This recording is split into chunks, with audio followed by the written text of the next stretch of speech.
आमच्या इथे सकाळी सकाळी ना कोणीतरी बाथरूमला गेलेले सकाळी जाताच ना एका बाथरूम मध्ये ना त्या तिला एक बाळाला ना असं टाकून कोणीतरी निघून गेलं.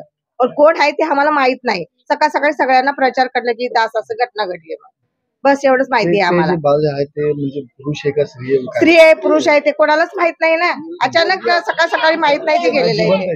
जिवंत आहे बाळ एकदम चांगलं आहे, कुटकुटीत छान आहे बाळ आणि स्वच्छ एकदम कपड्यामध्ये सकाळ सकाळी झालेलं बाळ तिथे टाकून गेलेलं आहे. कपड्यामध्ये कपड्यात स्वच्छ बाळ टाकून गेलेलं सकाळी 7, 7:30, 8 वाजता वाटते. माहित नाही पण मी पण सकाळी गेलेलो.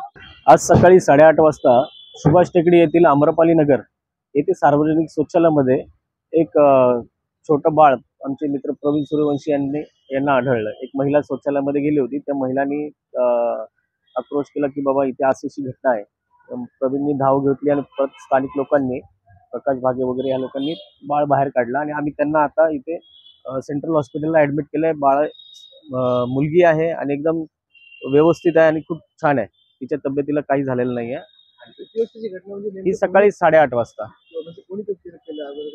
ते त्याबद्दल काही सांगता नाही येणार, पण कुठली तरी महिलाच असेल जी टाकून गेली असेल. आता पुढे तो तपासाचा भाग आहे. पोलीस यंत्रणा त्याचा तपास करते. कोणार्क, अपना शहर अपनी बातें.